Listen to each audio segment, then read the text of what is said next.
Wall Street Silver posted this and said, The Acolyte, new Star Wars series summary. Number 1, the main character has 2 mothers.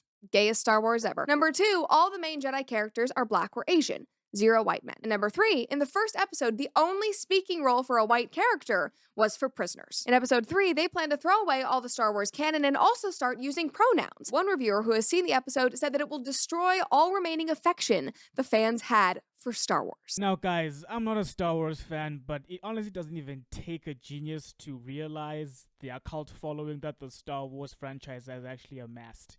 And the fact that this franchise has been gutted so badly beyond recognition honestly is something for the history books. You know, someone should write a book called A Beginner's Guide on How to Destroy a Successful Franchise in 5 minutes or less. I remember, I believe it was earlier this year, where my brother came to me and he was telling me about the lore of the Star Wars franchise, and I was sitting there listening to the guy and I'm like, dude, since when are you into Star Wars? And he was telling me that, like, dude, I'm not into this thing, but it's actually quite interesting. And the more he kept telling me about it, the more I started thinking to myself, I'm like, dude, this thing sounds more like an anime, guy. You're telling me because it's actually this good. So now, when you see things like the Acolyte and how they've butchered Star Wars, how the Force is now female, the Force apparently is gay. What?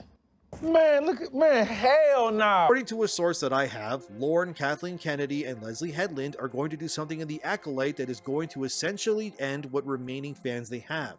And that is, they are literally going to change the Force itself, into being literally female, gender female Force. God damn it! You can't make this shit up! The source who has relayed to me some stuff, they believe this will be so bad that there's nothing left to do except reboot Star Wars.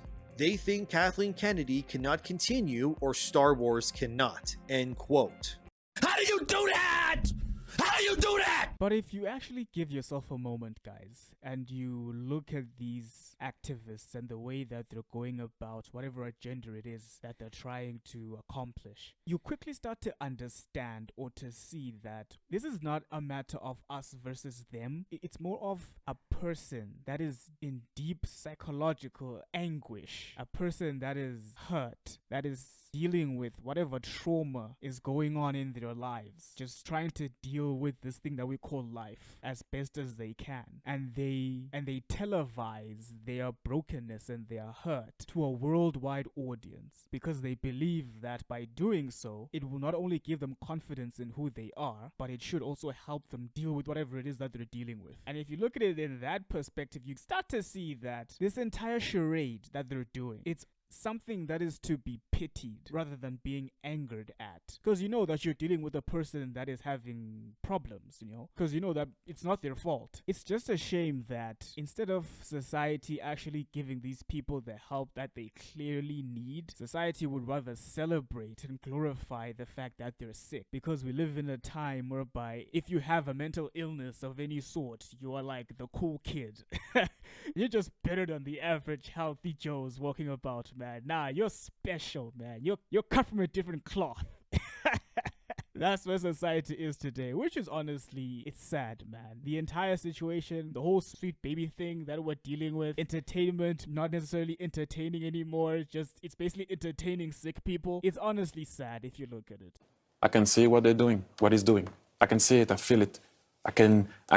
He's cooking. If you press L1 to aim, he's only 5% faster by 0.6 of a second. That is a great story, mate. That's a great story, but that does not defeat the object of you using my Wi-Fi.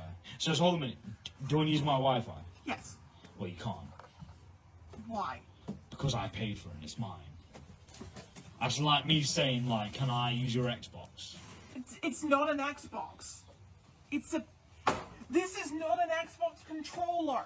Alright. It's a PlayStation 5. There is a difference. There has been a console war, my friend. Alright. Xbox, GameCube, I don't care, mate. This is not even the same console. That's not even a Sony. You didn't even mention a Sony console. Nintendo Wii, I don't know, Game Boy. That was 5 generations ago.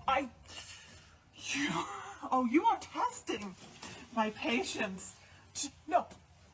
Call my Xbox one more time, and I swear to the gods, this controller ain't gonna be the only thing broken. Alright, mate.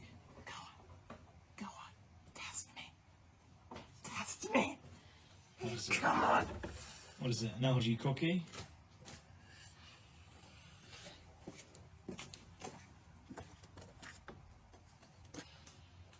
You have 5 seconds to run. I like how it took bro like 5 business days to get to the door. Oh my goodness. But on a serious note, guys, let's remember to take care of ourselves. Go to the gym, eat healthy, go to church, read a book, get some sunshine. Okay, because the last place where any of us want to be is where this gentleman is at the moment. Because this gentleman's situation is Hey, he's not make sure. Warner Brothers to, oh, I did see this. It looks like it's hashtag RIP Rocksteady as following a massive failure of Suicide Squad Kill the Justice League game. Warner Brothers is internally talking about closing Rocksteady or having their 250 employees cutting them in half, not literally, but just making it 125 instead of 250 after Suicide Squad Kill the Justice League's bomb. Just last month, David Zlav announced it lost them over $200 million. Turning to the segment results, the $400 million plus year-over-year decline in Q1 was primarily due to the very tough comp we faced in games against the success of Hogwarts Legacy last year in the first quarter, in conjunction with the disappointing Suicide Squad release this past quarter, which we impaired, leading to a $200 million impact to EBITDA during the first quarter. Oh my god. Wow. They have no other games publicly announced, and it does not seem like they have any confidence in them anymore.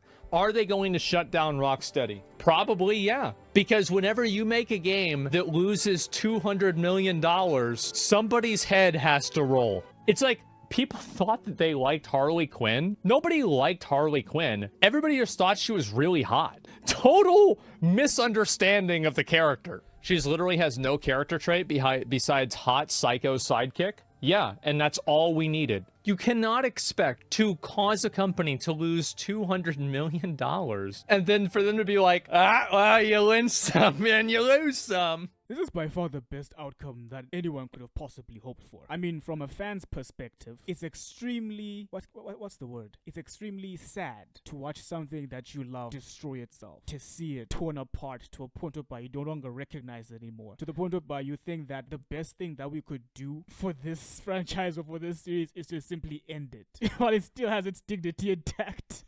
And what about the people at Rocksteady? They're losing their jobs. How can this be the best thing for them? Well, it would be the best outcome for them too, because it may be a teaching moment for them, so that they start to learn what people like and do not like. And hopefully, it'll help them change their ways. And then for the business, Warner Brothers, it's also the best thing for them as well, because just like the employees, they're also starting to learn what people like and what people don't like, what you should invest in, what you shouldn't invest in. So it's by far the best thing that could possibly happen. Granted that each and every single person learns their lesson.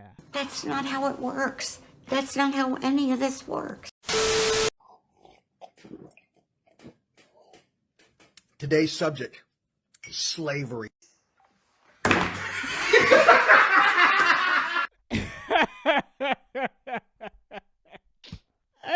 Toxic players, guys. Toxic players are the best, guys. It's like they just can't help themselves. And how do you know about Mary? Mary's my friend. We met at the hospital last year. Stop lying! Laura, I'm sorry, I didn't mean to.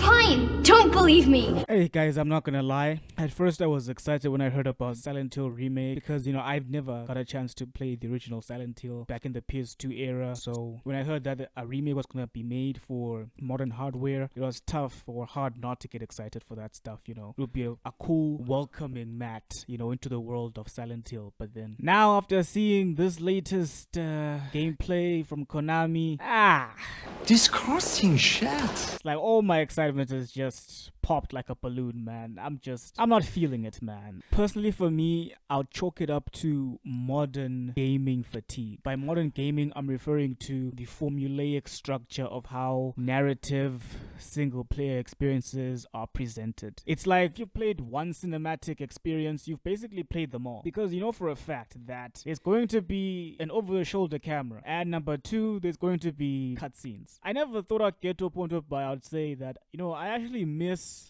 the traditional dynamic camera that we had back in the day. I mean, I miss God of War 1's camera, 1, 2, and 3. I miss the camera, man. How it would follow you, how it would stretch out and let you take in the scenery at certain points in the game, and then it would even transition to a second person or third person in some other aspects, and it would switch back. You know, it was dynamic. It was fun. It kept things fresh, you know. But in today everything is just monotonous and it's the same and it's boring. And then as for the gameplay as well, the gameplay just looks it looks like a clone. It's like something you've seen before a million times. There's nothing truly innovative about it. You know, besides the fog. I don't know how the fog works though, but the fog looks, I don't know, kind of cool, I guess. But what we've seen here is nothing that makes it stand out, guy. It might as well be another Last of Us clone. But maybe you guys feel differently about it. You know, feel free. You're more than welcome to let me know about it in the comments, man.